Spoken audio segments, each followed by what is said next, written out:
Chancellor, you're head of the National Security Council here. Clearly there are a lot of preparations being made for the battle for Mosul, so-called. Are the Kurdish Peshmerga going to participate in that? Definitely. We have looked at the plan.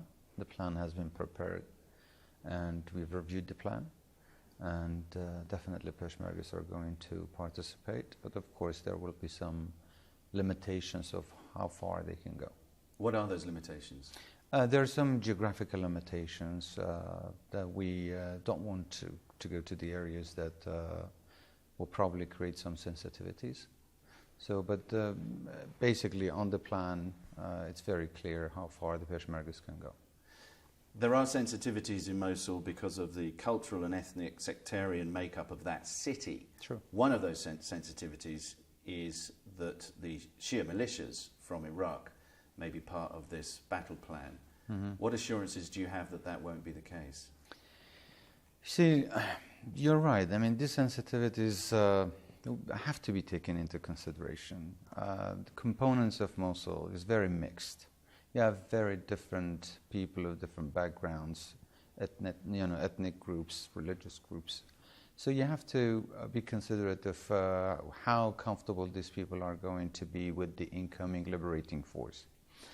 Some of the forces that are not well accepted by the local communities must not try to get into the city, basically to not irritate the population or to not push them to collaborate with ISIS. Do you believe them? I have no reason not to believe them. Has the Peshmerga been given the resources it needs to be an effective partner? We have always asked for more effective weapons and resources to the Peshmergas. Unfortunately, they haven't been given what they have asked for or what they have deserved, especially in terms of giving protecting gears to the Peshmergas or the kind of equipments that they needed to quickly defeat ISIS, kind of weapons that they needed. Unfortunately, they weren't there for the Peshmergas, but Peshmergas were very determined to fight and defeat ISIS. Of course they did, but it was at a heavy cost, and of course we had many casualties. Of course, with more adequate, better equipments, our casualties would have been much less, and I think the enemy would have been defeated much quicker. So do you feel used as Kurds? No. We don't feel used, but we feel as part of this coalition against terrorism that the international community should have had more or felt more responsible to providing what the Peshmergas needed, as the Peshmergas are fighting not only for their own cause but on behalf of the rest of the world. Why do you think they've been so reluctant to help? There are some, like I said, political sensitivities perhaps, but I think these are they shouldn't have been used as an excuse, because this is a war against terror. And terror is a problem that the whole world is facing. Not helping the Peshmergas to the extent that they needed to be supported, for whatever excuse or reasons they might come up with, I think is not fair or not logical to be correct.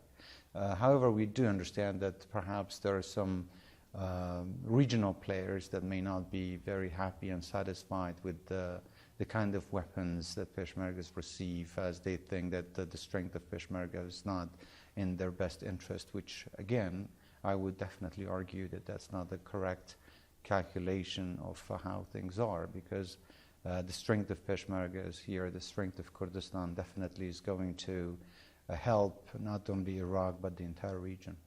When you say regional players, do you mean predominantly Turkey and to a lesser extent Iran? I don't want to name any country, but basically the regional players are very obvious, in all the countries that are here. And what preparations are you making for what some people have warned could be a humanitarian catastrophe? We have talked to the UN, we've talked to the coalition forces, we have talked to Baghdad, of course, and here in the KRG we've done all we can. So far, you know that we are hosting about 2 million IDPs and refugees from the rest of Iraq and also from Syria.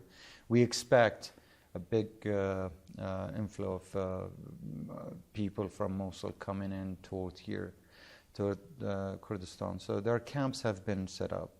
But of course, we can provide them shelter, we can provide them security, but KRG doesn't have the capability to take care of them and provide all the needs for this large number of people that are coming in.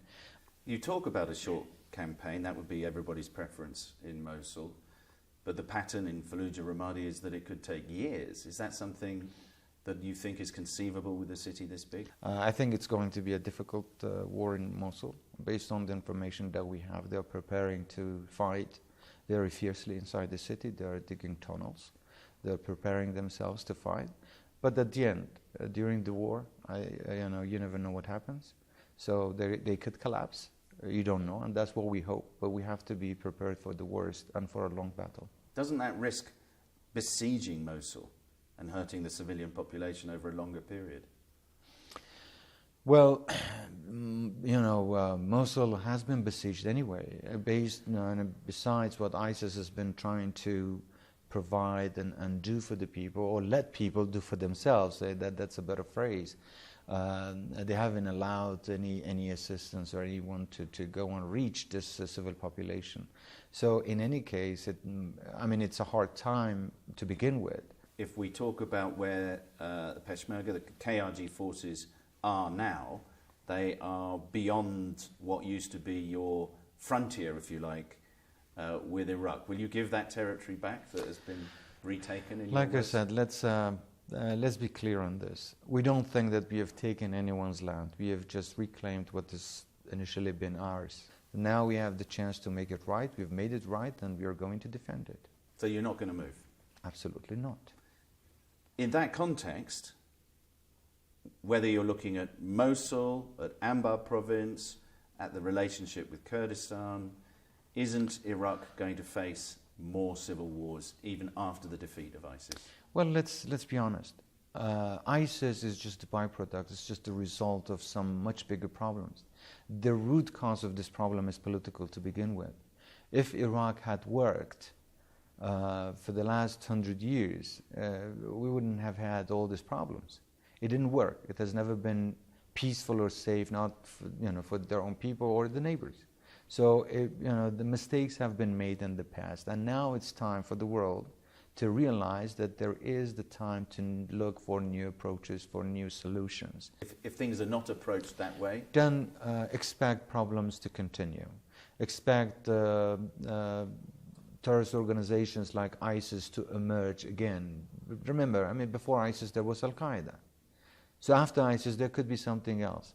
The root causes have to be addressed, and the real problems have to be solved in order to prevent the rise of these sort of extremist radicalist organizations.